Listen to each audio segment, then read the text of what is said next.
see now. Papa got bitch, make it hit my come down. Ooh, you make my high come down. Always tripping when you come around. Never have to cut you out like right now.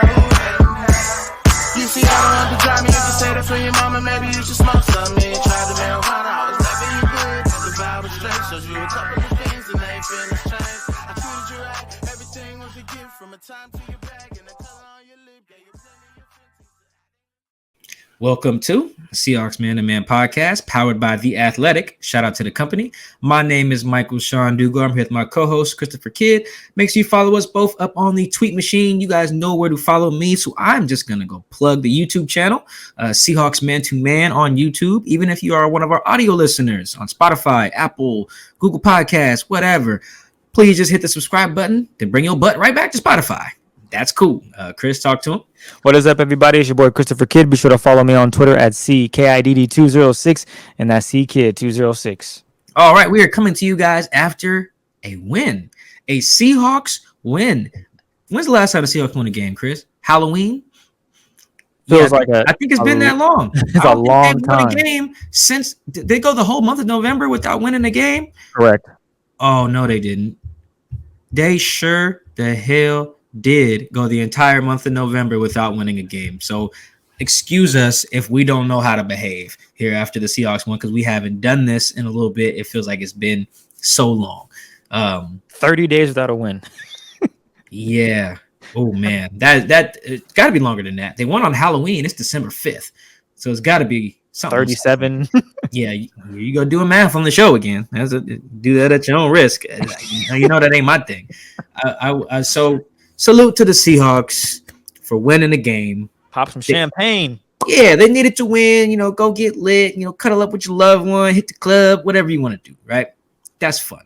They got to win. They needed to win. They needed to beat a division opponent. You know, and they usually beat the Niners. So good for them. They swept the Niners. The Niners. Yes, that is very good. But as you guys can probably guess, we got to rain on the parade a little bit. And I hate doing that, you know, because it's a weird space to be in. And I wrote about this a little bit.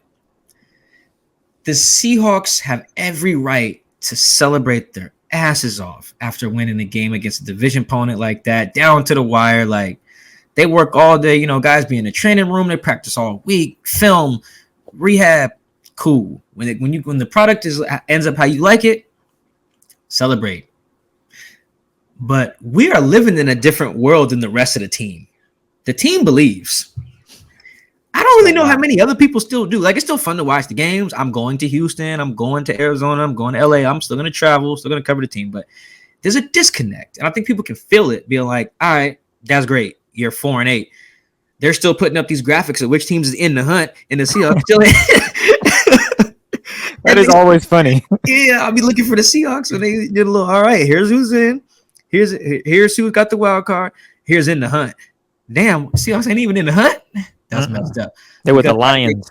Right. They're down there with the Lions and the Bears. I think the Bears are out of it too. Like, I think today boosted their chances of making the playoffs from about 1% to about 3%. That's good. Like, what am I supposed to do with 3%?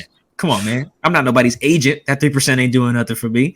So it's a very weird space. And we're going to continue to be in this space for the rest of the month into week 18, where even if they win games, it's like, I don't know if they're at the point where we can start scoreboard watching, and because they gotta win literally every game.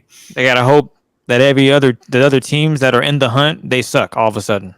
Like all of them. Yeah. They need every team in the hunt to stop hunting, and then these guys gotta hunt their asses off, right? And that's just unrealistic, right? But you don't want to steal somebody's shine. So it's a very tricky space. And anybody who read the story I wrote Sunday night can see, like, it's hard to even navigate that. Like, after the game, I'm like, okay, what do I do? Do I hype up Travis Homer's fake punt? Do I hype up finally getting the impactful play from Carlos Dunlap? Do I hype up Russ looking like himself again? Hype up the run defense, like all of these positive things? Or do I highlight that they still don't have a pass rush, still can't run the ball, still weren't great on third down offensively, 5 of 15. Like, all of these, it's weird balance. So let's do a little bit of everything, shall we? Let's do a little bit of it. It's all of it, man. It is. So here's what I'm gonna do. Here's the good things, Chris. We got let's run through the positives. Let's do that because people want to hear. They won. Yeah, they won. They won the game. They threw the ball, or not they rushed through the ball to DK Metcalf and Tyler Lockett quite a bit. What did they combine for? 16 targets, I think it was. That's cool. And caught 12 balls for. Damn, I almost talked myself into doing math. Over 100 yards. Let's just go with 120 Smart and some man. change. Yeah, 120 and some change. 128, actually. I can do that math. And a touchdown. Touchdown, Tyler. Great ball. They connected on a couple passes in obvious passing situations. Tyler's was, I think, a 3rd and 6, his touchdown over Josh Norman, who was cooked at this point in his career. The Niners should stop playing him. Were they talking about him on the broadcast? Were they talking about Josh Norman? I wasn't. He's ass. Keep going. Well, who? Because the broadcast was what? It was a Tiki Barber, Rondé Barber. It was one of the barbers. Because I know if it was Rondé, they might have been talking about a DB. That's why. If it's Tiki, then maybe not. But I would have watched that game on mute as soon as I seen one of them barbers. But so you got the Tyler Lockett play on third down. When the Seahawks are hitting on 3rd down, they're very hard offense to stop because they have weapons. The DK hit on 3rd and 14. Huge play. Huge. The type of play that I think, Chris, me and you both expected a draw on 3rd and 14. Like, come on, tell me you weren't expecting a draw. You expected a draw on 3rd and 14? Here's what I was expecting. I was expecting a screen to Penny Hart. I was expecting a screen to Travis Homer. I was expecting potentially a screen to Gerald Everett, or a draw to Rashad Penny or Travis Homer. There you go. Those are my options. Yeah, neither one of us expected a heave to DK Metcalf against cover 2, right? Because if they're going to heave it to DK and cover 2, you can do that every play. You know, why not? Yeah, playing cover 2 all the damn time. So I think that there were some encouraging things, particularly offensively in that regard. You know, again, Russ looking like himself, big plays in the passing game. Hell, the Seahawks even ran a screen well. I think Rashad Penny had a 27-yard, catch and run on a screen. All of these are good things. What we got defensively that was good. What did Elijah Mitchell have? 66 yards on 21 Something carries? around there, yeah. He didn't have a great day. That was good. No, that's not. I mean, he scored, so there's that. But, I mean, you got 21 carries for 66 yards. It's not like he didn't kill you, right? And I know their game plan was for him not to kill you. They forced turnovers. They got the one on special teams. They got Bobby's pick. They got Quandre's pick. They got a safety, so they scored on defense. They were good on 3rd down again on defense with 3 of 10. I think the Niners were offensively, like, positives. Sidney Jones had some impactful plays. You know, you always want to hope he has more good plays than bad plays because he can be a bit of a roller coaster, but he's starting to make some an impact multiple games in a row. So that's good. What else we got? Ariada positive. Al Woods played good again. I wish the broadcast talked more about him, man. He's a beast, man. He's a beast. The Hawks were like, yeah, why don't you come on back, man? We missed you. They did. They really did. I had someone. I talked to someone on the team after the Jamal trade. And they was like, "Yep, that's good, but we still missing like an Al Woods type of player. I really wish we could get that." And that's why the signing of Snacks was such a big deal, or could have been such a big deal. But anyway, I think that's I'm out of positives. Is that good? You talked about the turnovers, safety. Mm-hmm. You go ahead and get to the negatives, man. It's okay. Yeah. I'm trying to. We only like 10 minutes in. We don't got no more positives because I don't want to rain on the parade the whole rest of the show. They're 4-8. What you mean? Yeah, that's I can true. see if they're 8-4. Yeah, that's true. We call that nitpicking, but they 4-8, man. Keep it real. Keep it a buck. Yeah, George Kittle was cooking again. Yeah, that's tough. Okay, it's time to go to the other side now. Let's go to the other side. Defensively, should we start defensively with the other side of the? Start wherever you're comfortable. Go with it. Defensively, Chris, they still don't have a pass rush. It's week what? 13. About to be week 14. That's what it is to not have a pass rush. I think they had 3 quarterback hits today, and I think one of them is the sack. I think LJ actually had one, and I'm pretty sure Rasheem had one as well, if I'm not mistaken. That's not good. You cannot. They're not going to rattle off, five more wins, against some good teams, sprinkled in there with the Rams and the Niners with that little bit of quarterback pressure. I don't have the pressure numbers in front of me, but you can't do that. They were 5 of 15 on third down.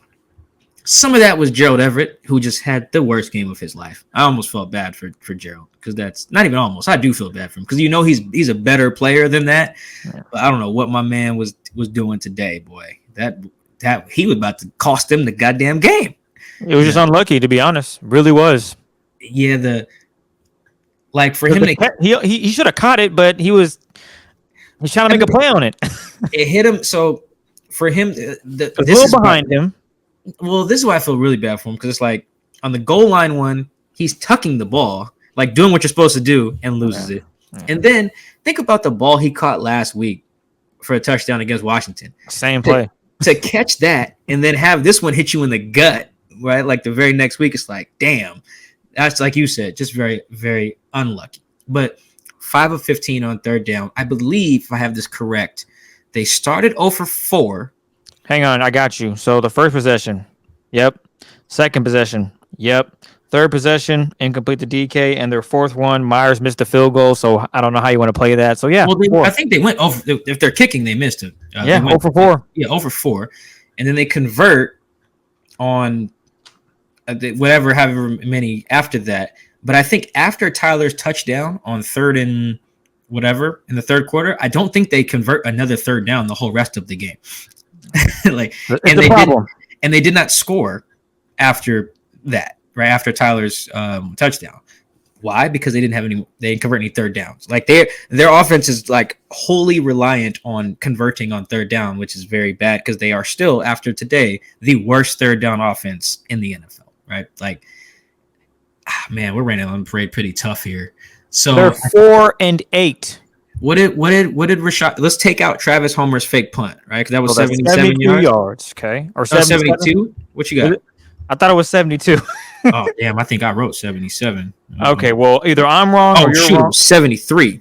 Dang, we're both wrong. All right. That's my bad. Oh, it was a 77-yard drive. That's what it was. Okay, 73-yard one. I whiffed on that. In my story. I whiffed too. Hopefully my editors caught that. But take away that Rashad Penny. 10 for 35. Adrian Peterson had 11 carries that got 16 yards. Gross. Guys. And Travis's other 2 carries got, what? I don't even know. 7 yards or something like that. So, moral of that story is they still can't run the ball. Not efficient. Right. And so these things worry me. And I think that it's not unfair to point them out after this game, even if we can, commend the win, because if you are at this point, no, seriously, if you're gonna all right, guys, if you're the Seahawks and you want other people to come into this world of all right, we want to believe in you guys, Like I asked Ryan Neal after the game, I said, why should anybody outside the building believe in you guys? And the same question I asked Jamal 2 weeks ago, and Ryan made one good point. He was like, dog, we ain't getting smoked. But then at the end of the day, Ryan was like, even if you guys don't, who cares? We believe. That's ultimately all that matters.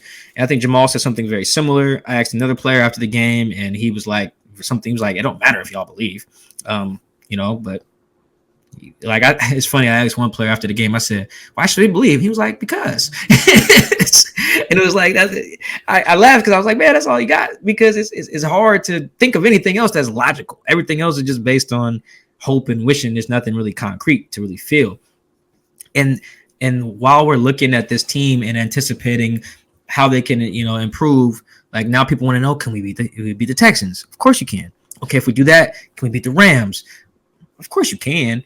But it's like, how are you going to do it? You're not going to be able to do it if you can't stay on the field on third down. You're not going to be able to do it if you can't run the ball. You're not going to be able to do it if you can't pressure the quarterback. I mean, look at the team. I know the Rams won today. They won pretty handily, I believe. Yeah, 37-7. Smoked them. They smoked Jacksonville, which is what people do. They smoked Jacksonville. But if you look at the games that the Rams had lost, it was when their quarterback was getting pressured and becoming a bad quarterback, right? It was Stafford becoming the Stafford from Detroit because he was getting pressured and doing dumb stuff. You have to pressure the quarterback to beat the good teams. So I think until you're pressuring the other team's quarterback at a consistent level, you're going to struggle. So, like, I'm happy for the Seahawks. Really am. I was out there on the field, right there with D. Eskridge after he was signing autographs, people screaming his name. He was so happy. I call him a kid. I'm only 5 years older, but he was grinning like he just lost his virginity. Like that boy looked happy as hell. I'm sorry, that's the only metaphor I had. I'm sorry. Couldn't say you got a bunch of gifts for Christmas? No, I was thinking kid in the candy store, and it just couldn't come out before the virginity thing. So, but anyway, he was so happy. They was playing Soulja Boy after the game. Soulja Boy. I thought you had the ox in there, Chris, because Soulja Boy is your guy. That's not my guy. I don't listen to him. It's Soulja Boy. Like that's how how happy you got to be to play Soulja Boy in 2021. You got to be real happy, and I was happy for them. But then I got up to my notes. I got back to my laptop, and I sat there, listened to some of the audio from my interviews, and I said, "Damn, I got some bet. Like, Tell the Truth Monday is still gonna be pretty rough." Well, 4-8, guys. Not even just the record; it's gonna be some of the things that they see on tape. Absolutely. They're gonna see the good things. Honestly, Gerald's gonna have a very tough Tell the Truth Monday. Just call and sick, Gerald. I get it. Nah, you got to show up. You got to do your job. You got to show up. But honestly, you know what, man? They might just have to skip them plays though, because it's stuff that he knows. Not like what else he gonna do? Tell him to catch the ball in the end zone? Well, yeah, duh, he knows that. Like, I do feel bad in that way. I just wished that I don't necessarily needed them to win by a large margin or get style points. It ain't like the old college BCS system where you got to win by 30 so that it's clear you can get in the Rose Bowl or whatever. But I did want to see them make specific strides in specific areas. And that is what troubled me today. Russ still getting his boots smoked on some of these third downs. I mean, just not plays where he extends the ball to, because he had one of those where he just took a bad sack, I think. But he had one where he just got crushed, and it ended up being like 3rd and 40. I was like, good Lord, Russ. I love the reference, got his boots smoked. Bro, I felt, because I could see it coming. I said, Russ, bang. And then I'm looking at Dwayne Brown and like Ethan Posick just run as fast as they can, trying to dive on that loose ball. And I wanted to see them. Like, I just want one game where Russ don't get sacked. That I don't know if that's possible. I'm just going to be honest with you. I don't even remember the last time that's happened. So I'd have to go back and look it up. Look at his whole game log. Like, I can't remember the last time Russ didn't get. It's probably been 3 or 4 years, I might guess. Yeah, he's probably literally been sacked every game this year. So, and probably every game last year too. So the only time he didn't get sacked is when he wasn't available. Yeah, and even then, I don't know. He was out there running fake huddles. He might have got fake sacked. Someone asked, "Did you take a sack there, Russ? Did you practice that?" Yeah, no, my man might have took a sack while running the fake 2-minute drill. Let me see here. Damn, he's only had a few games where he hasn't been sacked. It looks like he hasn't had a game where he's been sacked since last year. Oh, that's not bad. Okay, I was way off. Yeah, last year he had back-to-back games against the Jets and the Washington football team. Oh, that's a great there you go. In which he was not sacked. Oh man, but dang, he's only got like 8 games or something in his career where he's never been sacked. It's not a lot. I wanted to see that. I want to see them run it on somebody. God damn! Like, how you sign Adrian Peterson, and you still can't like. Well, you said it last week. You said it's the O-line. If they can't block, it doesn't matter if they want to run the ball because there's no room to run. I just think run it a different way. Like, look at when the Niners need to figure out how to move the ball. They get like someone like Debo involved. Oh yeah, they literally hand him the ball. Didn't George Kittle get a carry today? Like, for 5 yards. Like, I just feel like other teams find creative ways to get their players involved. That's exactly. What specifically in the run game. That's what Kyle Shanahan does. I feel you. Yeah. Like, specifically in the run game, if your thing is just all right, let's see if Rashad Penny can do it. Let's see if Alex Collins can do it. Let's see if Chris Carson can do it. Let's see if DJ Dallas can do it. Let's see if 57-year-old Adrian Peterson can do it. Like, guys, no, you're not just gonna magically get better at running it between the tackles with your scheme, your zone scheme, or whatever that they have. So there were some very specific areas that I wish they would have been better in for me to have some faith going forward. The one thing I will say in the big picture, though, is that Ryan Neal's correct. They're not getting their ass whooped. And I do think as we go through this month of December, and I think they have one game in January as well, I do think as we can watch this team, having fight does matter. Mm-hmm. It does, especially as you're trying to evaluate the value of your head coach. Because one thing that I really look at, whether this is college or the pros, one reason to obviously fire your head coach is if you're not winning. The other reason is if he's lost the locker room, winning or losing, because your belief in the locker room or the locker room's belief in you will determine everything, whether it's going to turn around or not, or whether your winning will continue or your losing will continue, right? Either way. So what this tells me, their last few games, win or lose, they still fighting. Like to the very end, you can just see the Pete Carroll imprint. Like, guys, if there's a second left on the clock, we got a chance. Hell, they had to recover the onside kick last week. Yeah. And all they would have had to do was complete like one sideline pass or something like that. And maybe Jason has a chance at kicking, a game-winning field goal. He might have missed. But like, you just never know. Like, and that was I think that's a Pete thing. And I think that's a Pete thing that extends from him down to his leaders, Russ and Bobby, and it spreads out to the rest of the team. Yeah, that does matter to me, at least. Like that is something. Like someone asked me today, one of the homies, he was like, "Yo, are they going to fire Pete?" And I was like, "Well, Jody needs to know. Are fans still showing up?" The answer is yes. The place was rocking today. Are the guys still believing in Pete? Like these are things she has to evaluate the whole rest of the year if she's going to make that call. Because you fire a coach if they're not playing for the coach anymore. Like if they're just giving up, pointing fingers, infighting, sideline tantrums, yada, yada, yada. There's none of that right now. And I do think that matters. Win or lose, they going down. Every game matters. Shit, Chris, this game got flexed. I thought this could have been a primetime game. Yeah, I saw your tweet. I started laughing.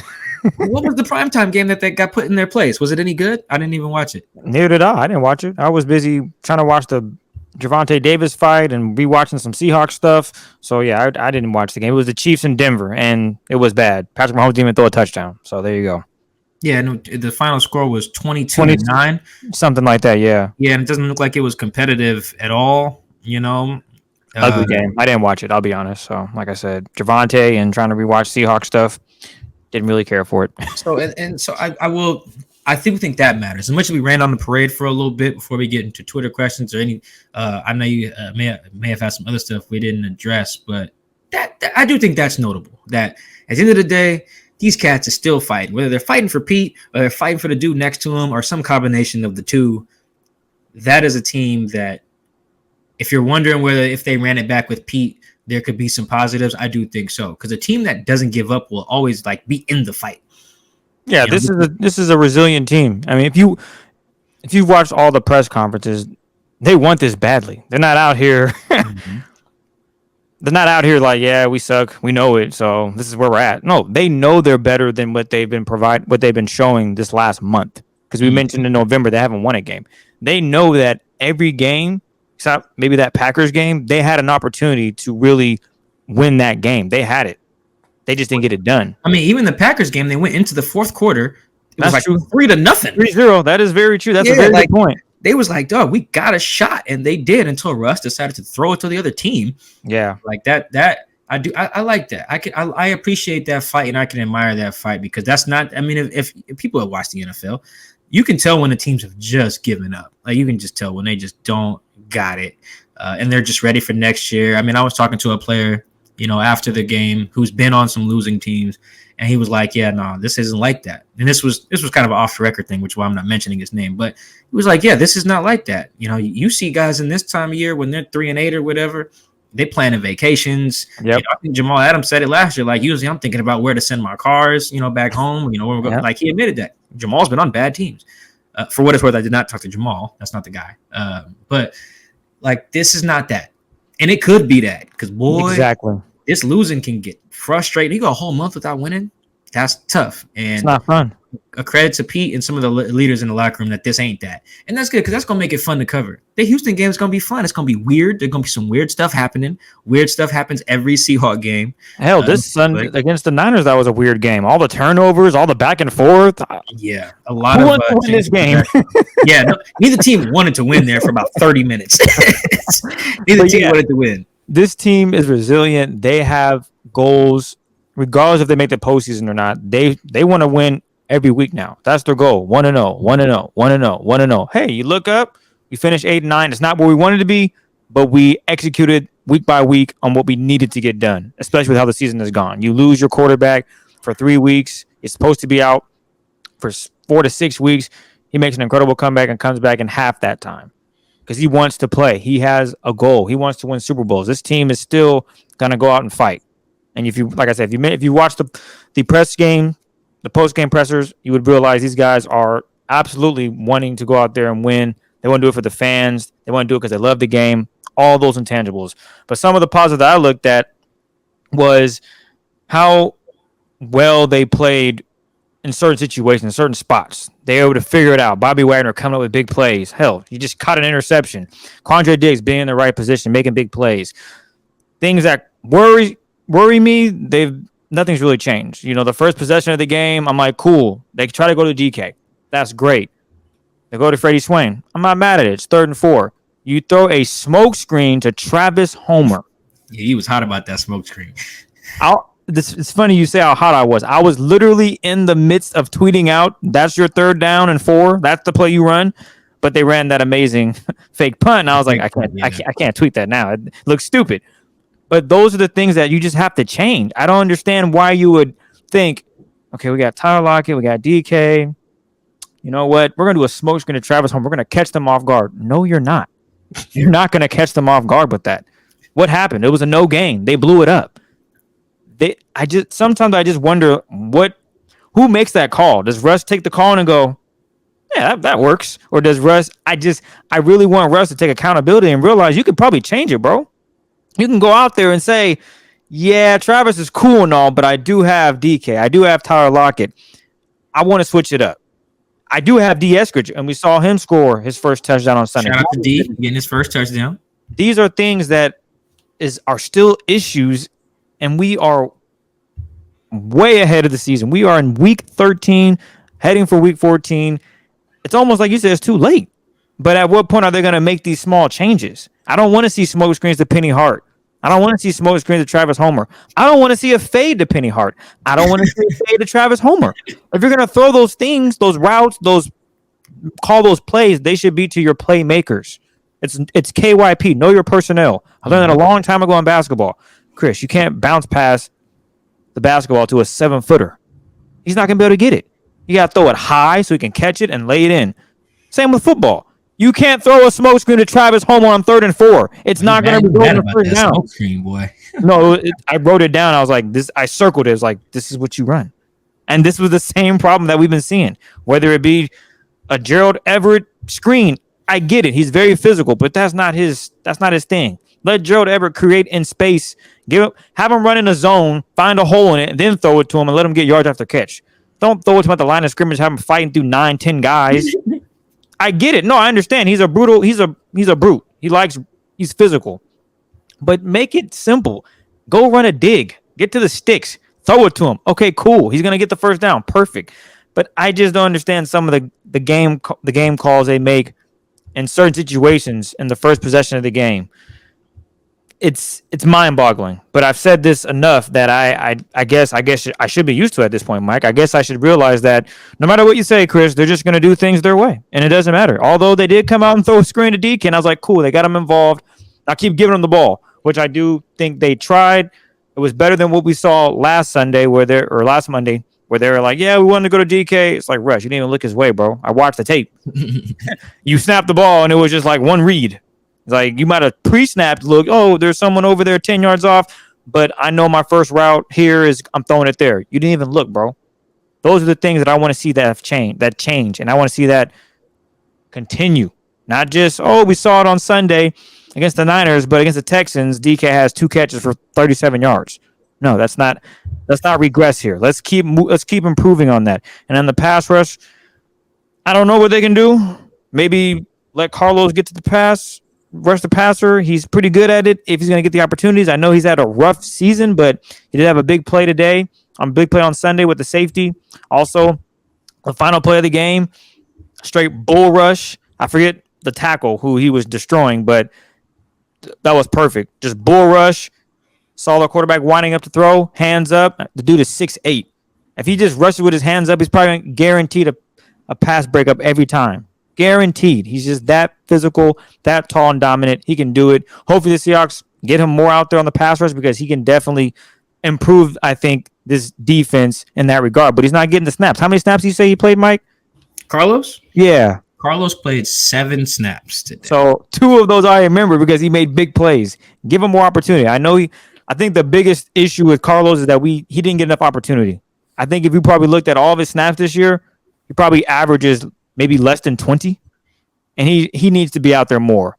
And if he's out there more, maybe he makes more plays. But when he gets 7 snaps and he doesn't do anything on those 7, well, let's look at those 7 snaps. Is he dropping into coverage? Well, that's not his game. It's kind of like with Jamal Adams. You were saying with Sam Gold a few weeks back, with Jamal, you got to play him closer to the line of scrimmage because that's what he's good at. The closer you have him to the line of scrimmage, the higher probability he makes a play. Well, with Carlo Dunlap, the closer to the line of scrimmage you keep him, the more chances he makes a play. If you have him back there trying to cover running backs, tight end, and wide receivers, well, that's just eliminating half of his game. His strengths are getting to the quarterback, getting his hands up, knocking passes down, causing deflections, just wreaking havoc. Hopefully, this team can continue to win, and they can finish the season how they want to finish it, which is, I'm sure, winning out. Well, yeah, 9-8, yeah. Yeah, that's the goal. That's what they're aiming for. I don't know if they can do it because it's not going to be easy. You got the Rams, you got the Cardinals. They should be able to smoke the Bears, should be able to smoke Detroit. They should handle the Texans next week, but you still got 2 big games coming up. So we'll see. That's all I really got. Let's see if they can do it. Did you have anything else, Mike, or you want to get to these Twitter questions? Because we got quite a few. One more thing on Carlos, man. I do feel bad for him, man. He played 7 snaps today. Like, that's the same. He played fewer snaps than LJ Collier today. And Carlos played fewer snaps than Bless Austin. Sorry, Mike. Can you actually look up, when you're looking at it, can you see all of his snaps from game to game? Yeah. Oh, you're talking about from every game? Yeah. Is that possible on that screen, or do you have to pull up multiple? I could do it. What do you want to know?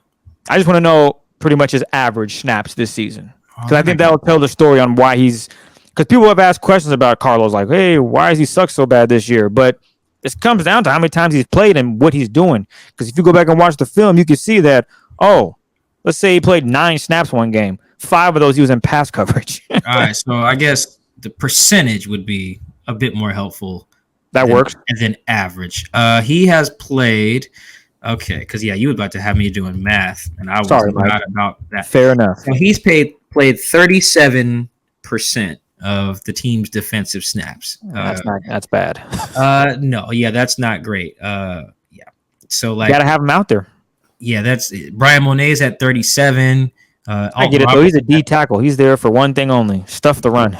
Yeah, but see, they're both around the same, and Carlos is not. Out there, Kim Diche with 17%, Trey Brown at 27%. So he's. Daryl Taylor's played more, Benson's played more, Carey played more, Al Woods played about 53%, Rasheem 64. So Carlos is used to be a 60% type of guy. I think that's probably what we saw from him last season when he was cooked, when he was doing his thing, taking sacks, doing all that. That's why they brought him in. Let's see. Before we get to the Twitter questions, let's check. Let's see what Carlos played last year. 47% last year. So it's a 10% drop off, but you're seeing it. That's for sure. He's playing fewer snaps and rushing the passer less. Yeah. So that's the double whammy. So I do feel bad for Carlos. So that's why I'm kind of glad that he got to have a little moment today, because he didn't play any more today than he usually does. He just happened to, like you said, make a play. But that just shows you how how frustrating it can be.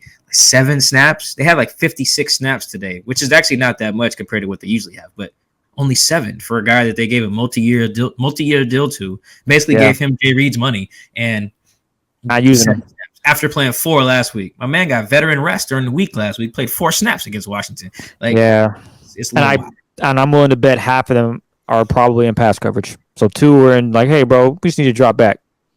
Today he rushed the passer 6 of those 7 snaps. So yeah, he should be rushing 7 out of 7. I think he just had 1 in coverage. So there you go. All right. Well, we do have a bunch of Twitter questions. Well, I shouldn't say a bunch. We do have Twitter questions good questions as usual. We want to thank each and every one of you for taking the time to throw out some questions. We appreciate all the love and support. Mike, are you ready to get through this, man? I am. I'm ready. What was that hesitation for? You looked around like, did you hear something? There's like a ringing. I don't know if it's a ringing in my ear or the fire alarm's on. I don't know. If you see me just get up and run, that means there's a fire. But I think we're okay. All right, let's kick things off with a DK question. This is regarding the future. I assume the Seahawks want to tag or re-sign DK. Should or does DK stay here or want to max out his market value? If Pete hangs around, does DK even want to stay in this current usage scheme? So I think that the last part is the real question there. It's about DK and his feelings on Pete. Because I do think that even though I haven't dug too much into DK and what he's thinking and how much money he wants to get or the receiver market, I honestly haven't looked into that stuff. I got off-season time to do that. But I do think that if you're DK, the question is, do I want to continue to play for Pete Carroll? That's the question. It's like, I don't even think it's a matter of do I want to continue to play with Russell Wilson. Like, DK knows Russ is good. Like, even if he has like his issues with Russ, I don't know if he does, but even if he was like, he doesn't throw it to me in the middle of the field or some of these other beefs or whatever stuff they have to hash out during the week, like, I'm sure he can understand, hey, man, number 3 is really good. And chances are if I go to another team, the quarterback will not be as good.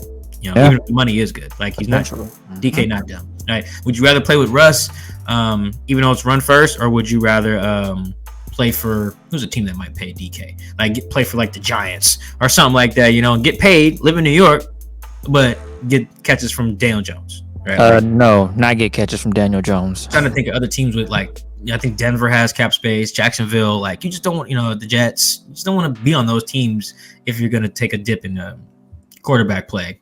Quality of quarterback play, I should say. So it's really about that for DK.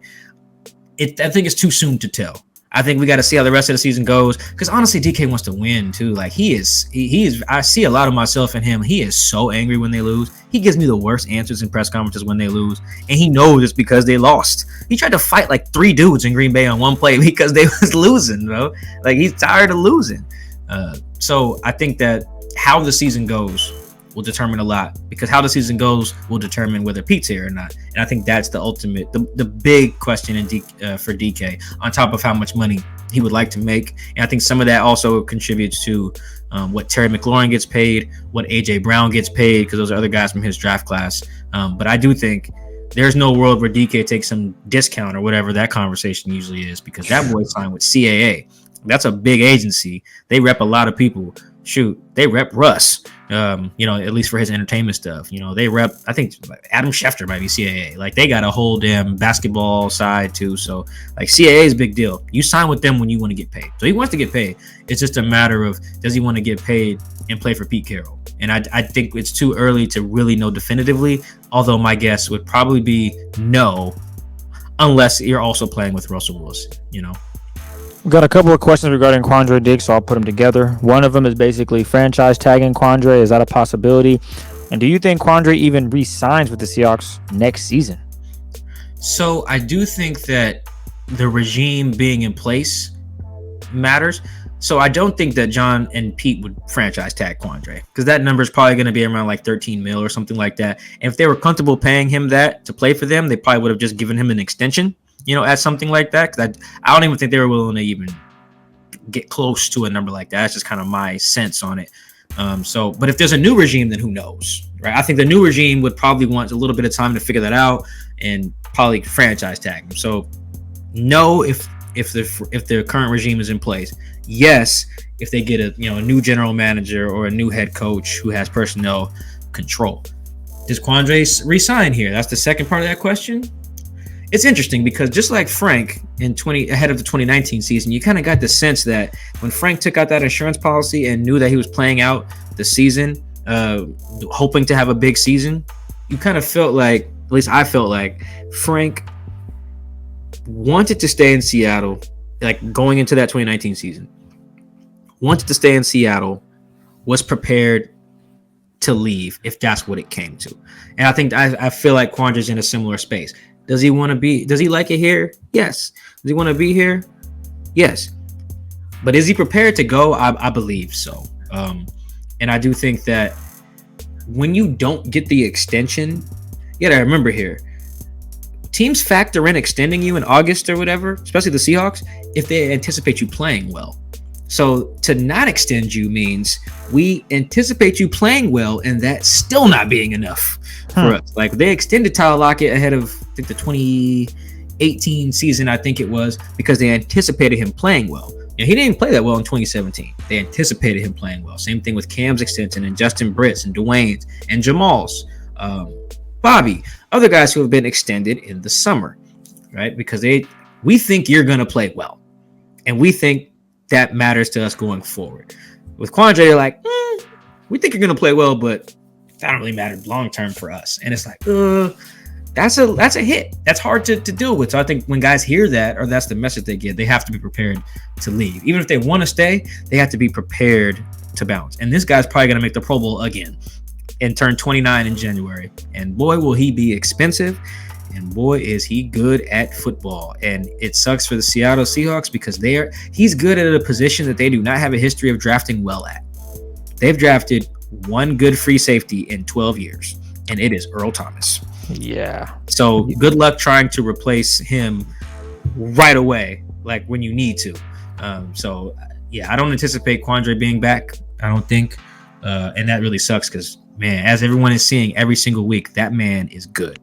Yeah, his fourth interception he got on Sunday against the 49ers puts him in the top 5, including cornerbacks. But if you just look at the safety value, he's right there with Jordan Poyer of the Buffalo Bills, Kevin Byard of the Tennessee Titans. Like, he's in that conversation. Like you said, he's going to be a Pro Bowler again. So the dude is a stud, and the Seahawks they probably missed the mark, but it is what it is. Well, also, before you get to that real quick, like he also makes plays. Oh, yeah. There are always interceptions. Like the one with Jamal last week, like he cracked the tight end, and then Jamal can make that play. Like man, it's gonna be tough replacing that dude. So Godspeed, but hopefully Quandre gets the bag. That'd be dope. Paying Quandre is a no-brainer, but has DJ Reed become a must re-sign player for the Seahawks? So DJ Reed also plays a position that the Seahawks haven't been like great at drafting, though it's been interesting. Maybe they're trending in the right direction because you get Shaq with pick 90, and then you take Trey Flowers in the 5th round, and he looks good for a year, and then kind of trails off. And then I'm trying to think of other outside cornerbacks they've taken. They haven't taken a ton in between then, and then they took Trey Brown, who I really, really like. I think we both like Trey Brown, but I think DJ, he's like, honestly, I think this is actually playing out really well. So to answer the question, yes, I think he's a must resign, but I think it's playing out really well. Like with Quandre, I think it's playing out poorly, and that he's balling out, and he's balling out in prime time too. So everybody's like, oh man, that guy's good. He's going to make the Pro Bowl.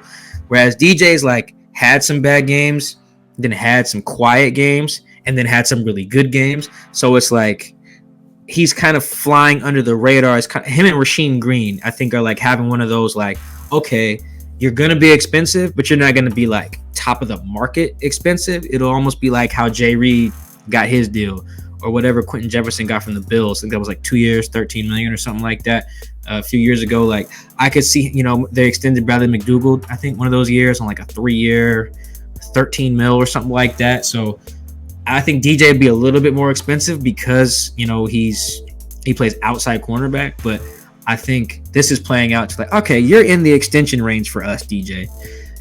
They got to be careful though, because if DJ gets his hands on a few more passes to end this year, he goes from like Bradley McDougald extension category to Paul Richardson extension category. And if you remember, Paul Richardson had that big year. He had like 700 yards, 7 touchdowns in 2017, and then Washington gave him like $40 million. DJ's like, right now, this is good. No one throws at DJ. He doesn't necessarily get his hands on a bunch of passes, so that's really good for the Seahawks, because he's just kind of quiet. But if he starts really balling, then yeah, you're like Paul Richardson territory that could get really expensive for the Seahawks. But yes, to answer the question, I think he's definitely a must resign because he's just balling at a premium position in a way, and he's doing it like he shouldn't cost you Shaquille Griffin money. And the Seahawks need him. Well, yes, and that. And he's a good dude too. Like he's a nice guy, but that obviously doesn't factor in too much to the money part. But I personally would think he's a must resign. Is it time to trade Bobby Wagner? It's such a strange question, but no, it is not. I do think that long term, they're probably like, even if you keep Russ or Pete or whatever, I think Bobby's cap hit is $20 million or something next year. And I could see the team being like, whoa, that's kind of a lot. But also it's like, damn, if he makes another Pro Bowl, leads the NFL in tackles, like, man, that's playing all the defensive snaps that he's playing, still playing at a really high level. Their defense is out there for ages and ages. And these guys still deliver, still hit hard, still get in the backfield, still fight to the very end when their offense is cheeks, to borrow one of your favorite sayings. So no, I also don't think that if you trade him, you get much back. No one's going to give you like a top 50 pick and take on how much the salary is. So no, also Bobby's really good still. Like I know people ask me like, hey, how's Bobby playing this year? Like good, like really good. Seattle has a top 10 run defense and a top 10 scoring defense, and they're like really good on third down. A lot of that is Bobby Wagner. The last play of the game on Sunday, Bobby said, all right, this is what we're going to run. This is what's going to happen, and we're going to win. There you go. Like his mind in that moment, his voice, that presence, that stuff matters. Does it matter enough for a $20 million cap hit? I don't know. But it matters enough that whoever asked that, stupid question. Does this result change anything? Man, as we talked about earlier in the show, not really. The result doesn't change anything. The process can have influence, though. Like we mentioned with guys playing for each other, playing for Pete. I really cannot overstate. I mean, if anybody's followed a really bad team, you can see when it gets ugly. Guys start pointing fingers. You get guys tweeting and deleting. To what I can tell, nobody's parents have hopped on IG and posted anything. That's like the new sign that something's wrong is when somebody's mama or their wife hops on Instagram and says something about somebody. I got a follow-up after you answer this. Continue. Okay. But I think we're not seeing those signs. So while the results don't really change anything, I do think the process can be informative. That's a good line. That's good. That was good. I think that was good. But that's a good question, though, because I do think that we have to think big picture with a team that's the individual games don't matter a ton unless you're talking about whether we pay this guy, bring this guy back. In the big picture, it's more like, are these guys still fighting? Do they believe in their head coach? Is Russ happy? That's another question we have to keep asking ourselves every week. So I don't know. The results matter, I guess, in that regard for Russ's mind because he wants to win. Like Russ wants to see this little subhead that we got at the bottom of the screen that says finally a win, not, oh no, they lost again. Like, so in that regard, the result matters, but I do think, not really, because 4-8, 3% chance of making the playoffs? Yeah, that's not moving the needle much. What's your follow-up? My follow-up would be, if you had to pick a player's parent that would come out from the Seahawks saying A, B, and C, Pete should do this, Russ needs to do that, what parent would it be? That's a good one, and I'm scary because I don't want to put that energy on anyone's parents. Well, you know what? Don't answer it. You could just tell me off wax. It's okay. No, there's some. I think DK's dad is a candidate. I think if I don't want to say his parent, but somebody in Geno Smith's camp. Maybe, I don't know, his parents or a girlfriend, or I could see her popping off to Rashad Penny's pops. Who else's parent could I see? Jamal Adams' mom. Jamal Adams' mom, because her son be getting the blues on Twitter, man. I could easily see, or his pops too. Yeah, that's one. Those are my candidates, because I really think that's like the new way for us to see turmoil. Like sometimes it's a leak or a report from somebody on ESPN or something. Now it's like, all right, is anybody's mama on Instagram? Post or something, or anybody's spouse? I think spouses are the other one. Who was it? Baker Mayfield's girl. Oh, Matt Stafford's wife too was hot and beefing. Oh, Matt Stafford's wife popped off. Yeah. Odell Beckham's daddy. Like there's some. once the spouse starts to pop off, or the mama or the daddy, that's when you know it's drama. We don't have any of that right now, so that's good. Any thoughts about the offensive line performance on Sunday against the Niners? I do have to watch it again, but man, it's just like I said earlier. I just really want Russ to go through a game where he don't get sacked. Put it this way: I want him to go through a game where he doesn't get sacked because of the O-line, because he's probably gonna have a game where he gets sacked, and maybe it's his fault. Like I think one of those today. Yeah, it's his ball too long. Yeah, like even Pete Carroll said it right after the game. Pete Carroll, who tries really hard not to criticize Russ after the game today, he was like, "Yeah, Russ took. He was like, me and Russ got to talk about that." It was weird. I was like, "Damn, bro, you just on Russ these past few days." But like, if Pete's saying it, that is how you know it was pretty egregious. And I think even after Dwayne Brown gave up the quote unquote sack that I'm referring to, Dwayne's looking at him. You can see him kind of talking to him like, "Bro, get rid of the ball. Like, what are you doing back here?" Like, and I will say this real quick.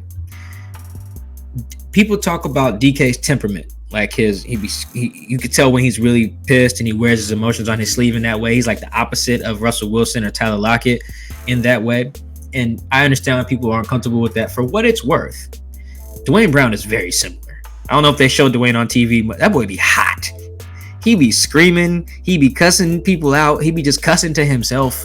You know, he's that guy. He's visibly upset. He ain't fighting nobody on the field yet, like DK is trying to. But I do think that it's okay for there to be those type of guys. Every team has them. Everybody can't be Bobby or Tyler or Russ, where they're just stoic in moments of chaos. Somebody got to cuss somebody out, and I'm okay with that. You know, we love Doug Baldwin for stuff like that. Russ can be over there zen, chilling, and Doug can be cussing his ass out on the sideline. I think that's fine. Football, everybody ain't got to be the same in that way. I just wanted to throw that in there to, make it. Take a little bit of heat off DK, man, because no one thinks Dwayne's immature, and he has a lot of those same emotional like outbursts, on the field and off the field too, and no one seems to question his maturity. So I don't really want to do it with DK. If the Seahawks go 9-8, do they still fire Pete in the front office? Unlikely the Seahawks win out, but I'm curious on your thoughts nonetheless. That's a good question. I don't think 9-8 guarantees nothing. I think it's really. I think winning out would be important. Like, that's great. That shows some real fight. And I think Joe Allen has to take that into consideration. If Pete can just get his team to rally 7, would that be 7 straight wins or 6? It'd be 6 straight wins.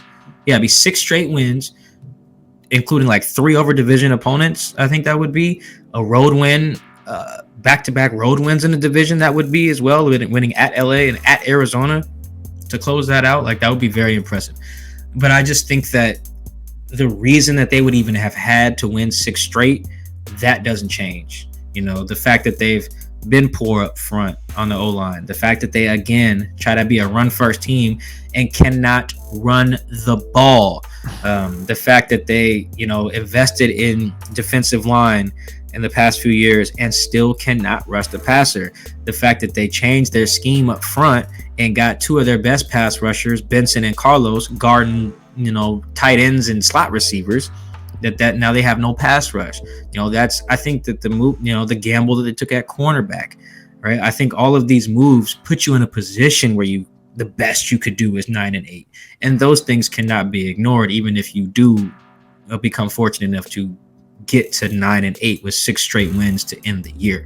Like, that's all that is important, and I don't think any of that changes how Russ will feel. Like, I think I tweeted this. Russ was upset when they went 12-4. Yeah, he's still gonna be upset and 1 out if they're 9-8. Like, I don't gotta talk to no sources to figure that out. I'm not stupid. 9 is less than 12. He wants to win more games, not less. So even if he missed 3 of those games, which I guess you could factor that in if they were to go 9-8, but I just think that it 9-8 still means you cannot keep John Schneider, Pete Carroll, and Russell Wilson in their same roles in 2022. Somebody has to go, at least one of them. 9-8 wouldn't change that.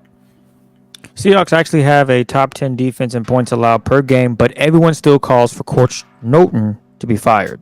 Do you see him as a reason for rallying the troops to play at their top level, or is Pete the reason the defense improves through the season on a consistent basis? It's really hard to determine what parts of the defense are Pete and which parts of the defense are Ken Norton Jr., the defensive coordinator. But I will say this: whenever you're unsure, just default to Pete. Like, if the defense is struggling, probably a Pete thing. If it turns it around, probably a Pete thing too. Now you're wondering, okay, Mike, what the hell does a defensive coordinator do?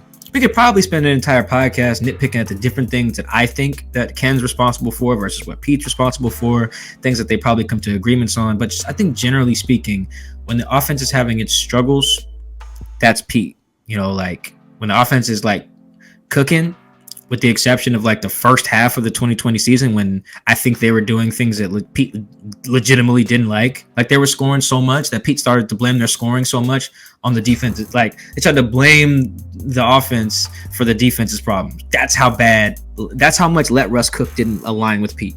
So outside of that, whenever the offense is playing well, I think that's Pete. Whenever the offense is struggling, with the exception of when it's clearly Russ, you know, I think that's Pete, whether because of the offensive line or the run game or whatever. So Pete has his hand on everything in a way that I think is unique. Like he's really handsy with the offense. He's really handsy with the defense. So when both of those sides are having their peaks and their valleys, he's involved to the point where you can kind of just default to him for most of the time. The only things I think you can really confidently be sure in is the philosophy, or sure that is one of the coordinators, is the play calling on game day. I think Pete maybe averages 1 or 2 play calls per game on either side of the ball. Like he's really just on game day, he tries to let them do their thing. That I can kind of say. Everything else though, just assume that it's Pete. Why do the Seahawks play the 49ers so well and the Rams awful? Oh, that's easy. The Rams have a good coach. I don't know if the 49ers do. Like, are we ready to? Is everybody ready to have that conversation yet? Because I'm really not quite sure that Kyle Shanahan's a good coach. He's got 1 winning season, I think. I think he's got a bunch of losing seasons sandwiched in between a Super Bowl appearance. And I don't think that this year they're guaranteed to have a winning record. I think they're 6-6 right now. So I think that's the short answer. The longer answer is that the Niners are usually really banged up when they play the Seahawks. I think this is like, how many times have the Seahawks have had since the 49ers hired Kyle Shanahan? Russ has played every game against them. Jimmy G's played half of them. You know, they played Nick Mullins twice, whoever the hell, Beathard or something last year.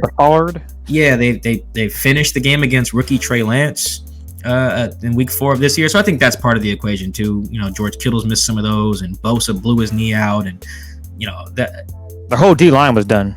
Yeah, they've been decimated before. I mean, the Niners had a guy get carried out of the game in an ambulance on the opening kickoff. Like, that shows you how bad their injury luck is. They had a guy last year get a concussion during a walkthrough. Like, I don't even know how the hell that happened. He must have got hit in the head. Yeah, yes, clearly got hit in the head, but it's well, it's a walkthrough. You're not even moving that fast. But anyway, my point. So yeah, the short version is the Rams have a good coach. The Niners do not. The longer version is the Niners are usually pretty banged up at very impactful positions when they play the 49ers. It was nice seeing when they play the Seahawks. Sorry. No, you're good. It was nice to see a couple of young players, a young lineman play a little. We finally got to see Forsyth play. Who are some young players you would like to see get a little more playing time down the stretch?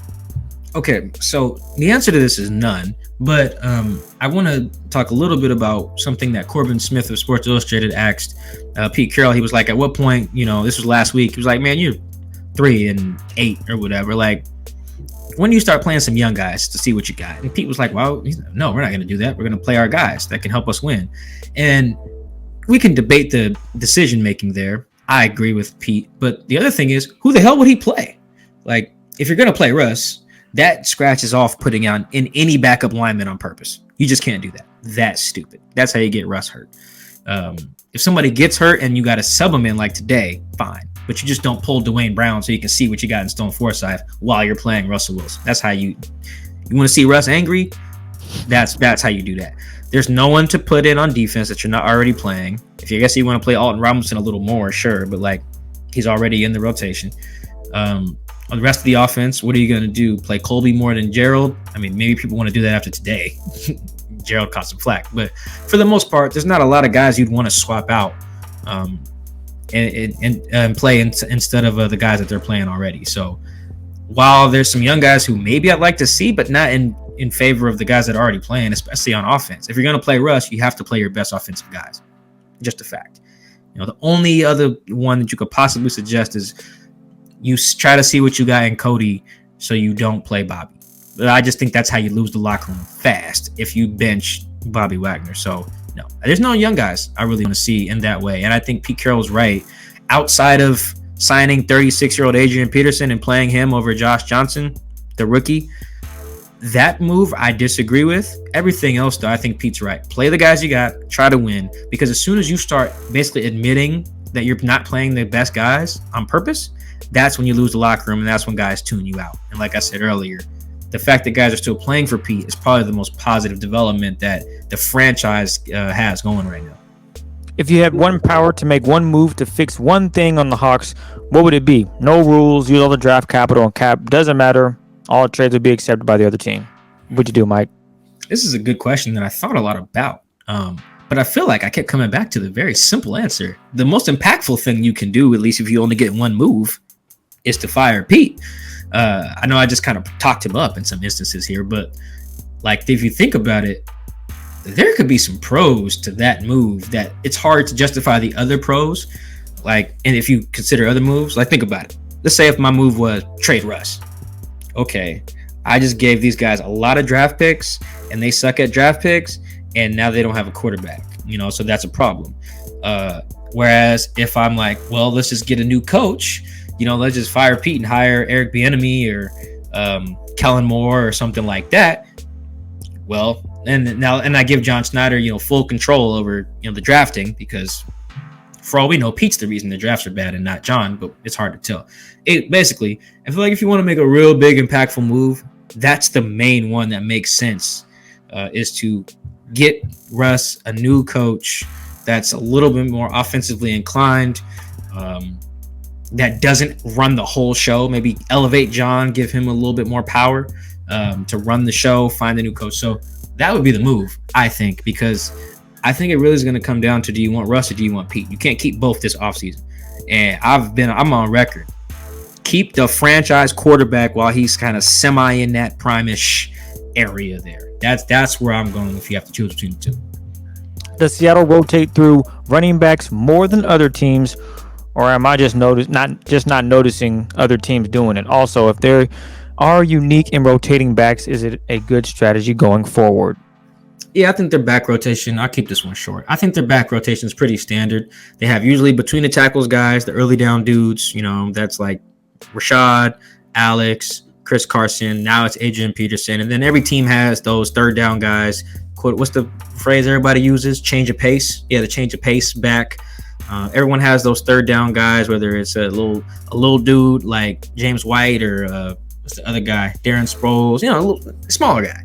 You got the smaller guy like the Steelers used to have. Like, like Willie Parker and like Jerome Bettis. Or like the Titans this year have Derrick Henry, and then they have that other dude like McNichols or whatever. Like, that's pretty standard. The difference with the Seahawks is none of their backs are any good.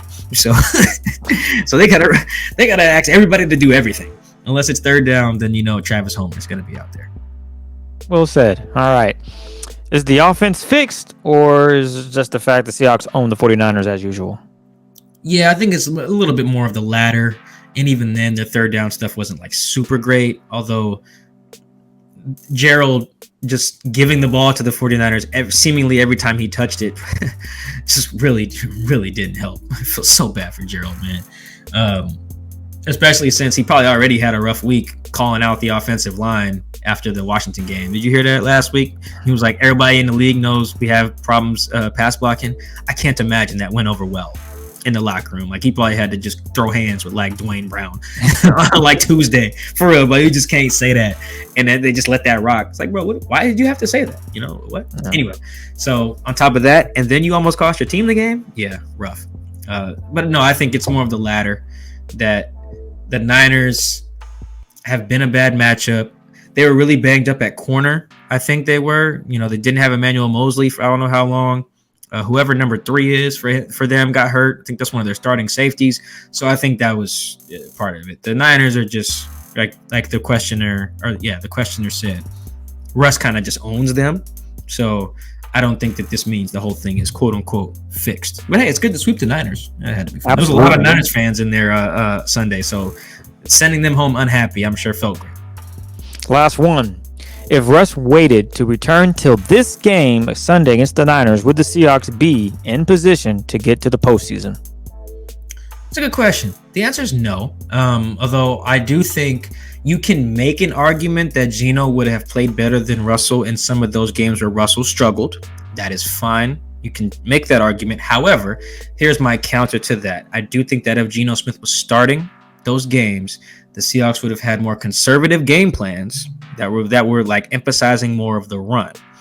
And I think this team, outside of the second half against Pittsburgh, is bad at running the football. So they would have then had to ask Geno with his arm late in games, presumably, to win. And as we saw, that's just not. He was clutch approximately 0 times.